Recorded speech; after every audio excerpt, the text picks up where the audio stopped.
다리가 O자예요. 이렇게 오는 경우가 있습니다. 그래서 어떤 우리가 이제 O자 다리라고 그러면 이제 미용에 대해서 관심이 많고 또 젊은 엄마 또 아빠들이 또 이런 이제 외모에도 관심이 많고 본인들이 관심이 많았던 거고 또 우리 애가 혹시라도 이런 이제 O자 다리나 밖에서 보기에 미용적으로 안 좋은 상황이 되거나 그게 이제 혹시 유전돼서 또 그런 모습이 보이거나 아니면 무슨 조치를 통해서 뭐 처치를 해줘야지 보조기나 뭐 이런 걸 해줘야지 다리 모양이 바로 발달이 되지 않을까 이렇게 걱정이 돼서 오는 경우가 있습니다. 그래서 그런 뭐 어떤 유명한 연예인이 뭐 다리 얼굴은 되게 예쁜데 다리가 O자라서 뭐 그렇다더라 이런 게 있으니까 그런 걱정을 해서 오는 경우들도 많이 있는 것 같습니다. 정형외과 의사들도 이 O자 다리나 X자 다리에서는 관심이 많습니다. 정형외과 의사들이 O자나 X자에 관심이 많은 이유는 이게 미용을 생각해서 그런 게 아니라 이 O자나 X자 정형외과에서 관심이 있는 거는 미용보다는 그 통증, 기능 이런 데 관심이 더 많기 때문에 그런 부분에 영향이 있는 그런 부분에 관심을 더 많이 갖습니다. 그래서 이 O자나 X자의 경우는 단지 겉으로 보이는 부분이 아니라 이 O자가 정상적으로는 우리가 이제 고관절에서 발목까지 선을 걷을 때 똑바른 다리는 무릎의 중앙을 이 선이 지나가게 되고 X자라고 그러면 이게 이제 발이 밖으로 나가니까 이 선을 그으면 이 선이 무릎의 바깥쪽으로 나가게 되는 그런 이제 양상을 보이고 O자 다리 같은 경우는 이 선에서 다리가 이쪽 바깥쪽으로 휘니까 이 선이 무릎의 안쪽으로 이제 벗어나게 되는 그런 양상을 보입니다. 그래서 이 관절들의 O자나 X자가 이제 문제가 되는 이유는 이게 우리가 걸어 다니거나 그럴 때 체중을 이렇게 평평하게 관절면이 받는 게 아니라 삐뚤어 약간 이제 기울어져서 받게 됩니다. 이제 이렇게 될 경우는 이 기울어진 부분에 과도한 압력이 가기 때문에 이 부분에 퇴행성 관절염이 빨리 생긴다든지 이 부분에 연골, 물렁뼈나 이런 데가 빨리 닳는다든지 그런 문제가 생깁니다. 그래서 흡사, 해병대가 아주 무거운 고무보트를 10명이 다 지고 가는데 끝에 있는 2명이 키가 작아서 기울어지면 그쪽으로 하중이 가니까 그쪽은 계속 힘들어지고 결국은 그쪽이 쓰러지게 되는 그런 문제가 생기는 것처럼 이게 관절면이 O자나 X자로 기울어지면 그 기울어진 부분에 그 하중이 많이 가기 때문에 관절이 빨리 망가지고 퇴행성 변화가 가게 되는 그래서 40, 50대에 이런 O자, X자의 다리가 이제를 주소로 내원하는 분들한테는 수술적으로 다리는 이제 O자, X자를 똑바로 펴서 하중이 고르게 내려가게 한다든지 적극적인 치료를 하게 됩니다. 근데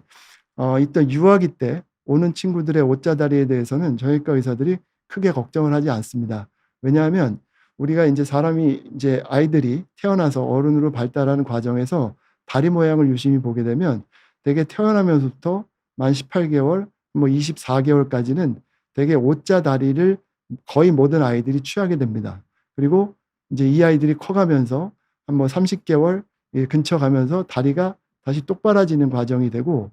이 똑바라지는 과정에서 만 4살 근처가 되면 다리가 또 약간 X자로 가게 됐다가 만 6세 이후 뭐 8세 초등학교 갈 때쯤에 되면 어른하고 비슷한 각도로 변하게 됩니다. 이거는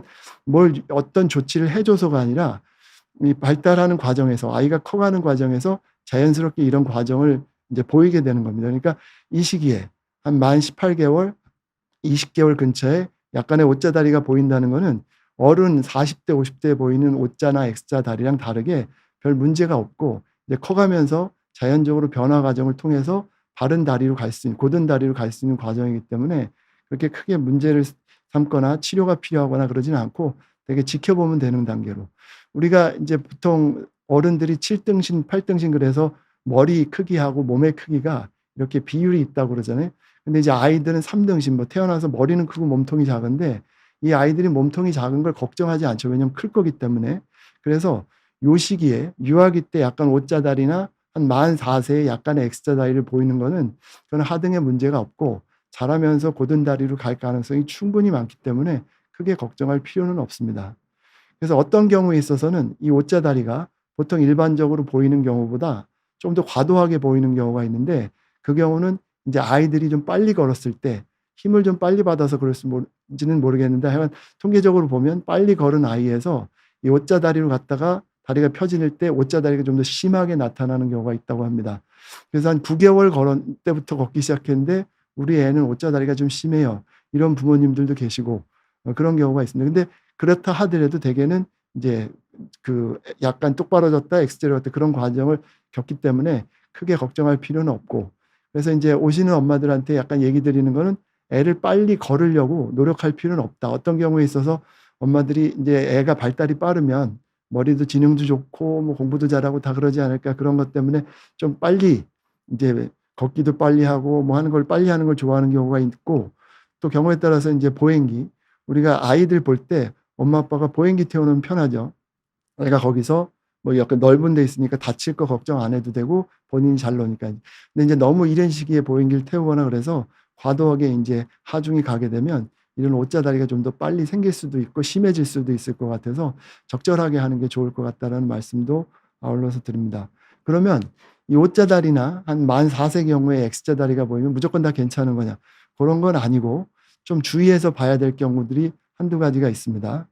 그래서 우리가 엑스레이를 찍어 보면 옷자다리가 이렇게 보이고 뼈 모양이 다 괜찮은 경우도 있는데, 엑스레이 찍어 봤을 때 여기 무릎 근처나 발목 근처에 있는 요 부분이 성장판인데 성장판의 모양이 매끄럽지 않고 약간 울퉁불퉁하게 보이는 경우가 있습니다. 이제 그런 경우는 이제 여기를 확대해서 보게 되면 여기가 인제 무릎, 인제 그 대퇴골, 허벅지 밑에 부분에 있는 요 뼈 사이에 여기 있는 부분이 성장판인데,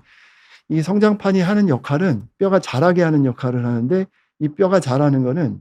딱딱한 뼈하고 딱딱한 뼈 사이에 있는 물렁뼈 성장판이 그 성장판 안에 들어있는 연골세포들이 분할을 하는데, 이 분할을 계속 빠른 속도로 계속 해 나갑니다. 그래서 하나가 2 개, 10 개, 20개 되고 이게 점점 커져서, 그래서 이게 늘어나게 되면 그 늘어난 연골세포에 칼슘이 침착을 해서 딱딱한 뼈로 만들어지고, 그러면서 뼈가 길어지고, 그래서 우리가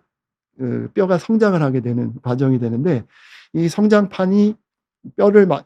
연골을 만들어서 칼슘을 침착시켜야 되는 칼슘이 부족하게 되면 이 부분이 딱딱한 뼈로 되지 않고 물렁뼈, 성장판의 연골이 길어지게 되는 상황이 발생이 되고, 이 길어진 그 성장판이 길어진 딱딱한 뼈로 칼슘이 침착하지 않은 물렁뼈는 이게 기계적으로 약하기 때문에 이게 휘는 옷자다리가 심해지거나 이런 양상을 보일 수가 있습니다. 그래서 우리가 그 경우를 구루병이라고 얘기를 하고, 이 구루병은 대개 비타민 D나 칼슘이 부족해서 성장기에 있는 애들이 성장을 할 때 성장판에서 만들어 놓은 물렁뼈에 칼슘이 침착하지 않아서 딱딱한 뼈가 되지 않은 상태, 그걸 우리가 구루병이라고 얘기를 합니다. 그래서 드물게는 유전적으로 비타민 D나 칼슘의 대사가 이게 이제 유전적으로 결핍이 돼서 이 과정이 정상적으로 일어나지 않는 경우가 있습니다. 근데 그건 아주 극히 예외적이고 드문 경우고, 대부분의 경우는 영양 부족 때문에 그럴 수가 있습니다. 그러면 뭐 우리 애들이 뭐 지금 상황에서 영양 부족을 걱정할 그럴 상황은 아닐 거라고 우리가 생각을 하는데,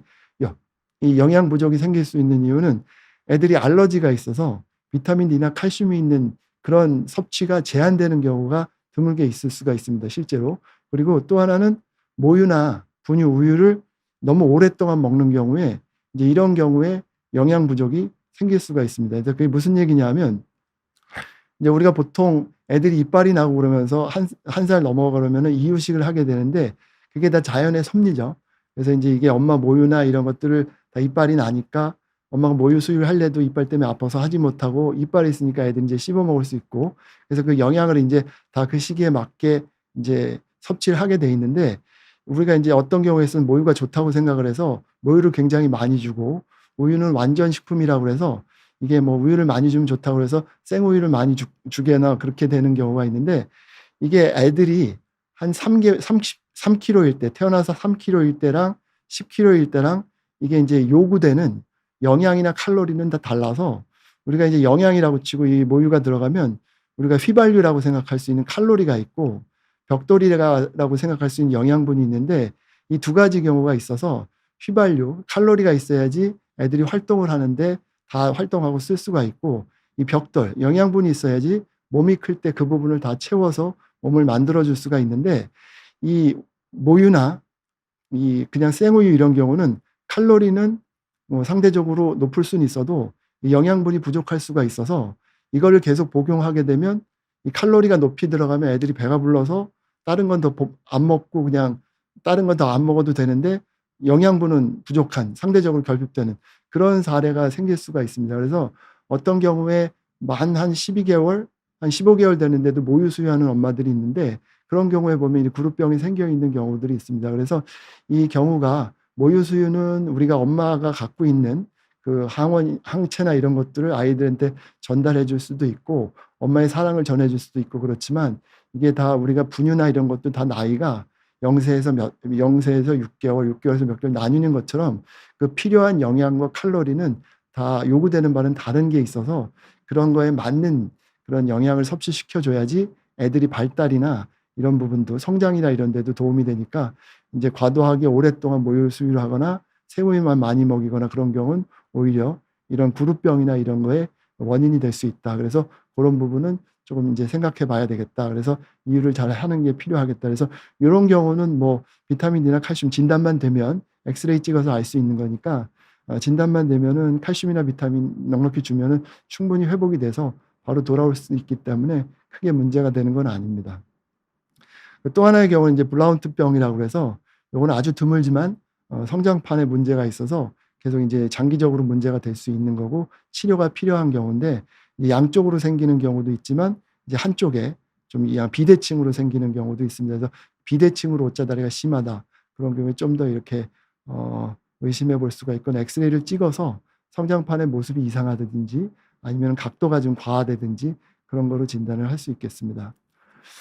근데 그렇다고 해서 인제 이게 요런 경우가 있는데 옷자다리라고 있어서 무조건 다 괜찮다는 건 아니고 인제 발달이 어떤지 어느 상태인지 엄마 아빠도 인제 봐야 될 수 있는데 매번 병원 가서 엑스레이를 찍어 볼 수는 없으니까 이제 집에서 간단하게 인제 그냥 가지고 있는 핸드폰 사진기나 이런 걸로도 상태나 이런 걸 대충 뼈 모양을 안 보여도 가늠할 수 있는 이런 것들을 인제 추천을 드리면 이렇게 세워 놓고 이제 이거 엑스레이 말고라도 인제 우리가 그냥 이 다리 모양을 찍어서 한 번 찍었다가 한 2달 있다 찍어 보고 3달 있다 찍고 이렇게 비교를 해 보면 이 아이들이 인제 다리가 옷자다리가 심하게 가는지 좋아지는지 대충 알 수가 있을 겁니다. 그러니까 고런 식으로 해서 찍어 봐서 경과를 좀 보시고 아까 처음에 보여 드린 이 요 양상과 좀 다른 양상으로 가는 것 같다 그러면은 병원 진료를 보실 거를 추천을 드리고 그리고 사진을 찍어 보실 때 이제 우리가 요 사진 찍는 것도 되게 중요하게 생각하는 게 요 무릎 앞에 슬개골이라고 그래서 이제 만져보면 딱딱한 뼈가 있습니다. 인제 그 뼈가 정면을 향하게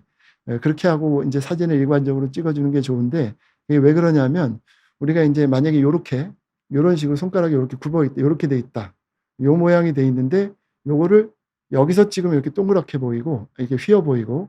요렇게 찍어서 정면으로 보면 요거는 인제 똑바르게 보이고 고렇게 돼 있는데 요게 이 면에서 똑바른지 삐뚤어졌는지는 이렇게 찍어 봐야지 이렇게 돌려서 찍어 보면 이 옆으로 휜 게 반영이 돼서 정확하게 알 수가 없습니다. 그래서 우리가 엑스레이를 찍을 때도 그렇고 사진 찍어서 비교하실 때 요 기준점 슬개골이라고 그러는 이 앞에 있는 뼈가 만져지는 거를 요렇게 펜으로 그려 보시고 그게 딱 정면으로 나오게 이제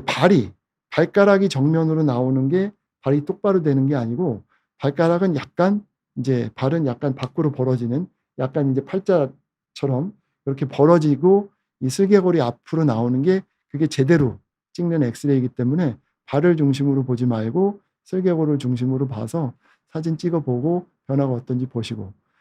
그렇게 하시면 좋을 것 같고 그래서 아이들 인제 유아기 때 다리 모양은 변하기 때문에 이제 이 시기에 O자다 X자를 너무 그 시기에 맞는 발달 과정을 거치고 있을 땐 너무 과하게 걱정하실 필요가 없다. 그리고 빨리 걸은 아이들한테 좀 심하게 O자다리가 생기는 경향이 있는데 뭐 그 지켜보고 좋아질 수 있으니까 크게 걱정하실 건 아니다.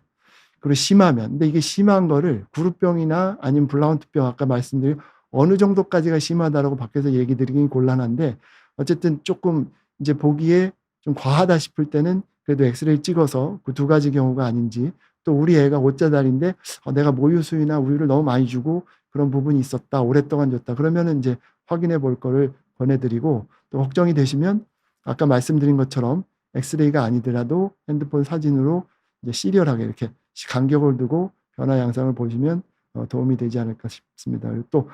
아까 말씀드린 그룹병하고 블라운트병은 그냥 옷자리 괜찮을 거다 이런 건 아니고 치료가 필요하니까 이 경우는 이제 확인할 필요가 있다. 이렇게 말씀을 드리겠습니다.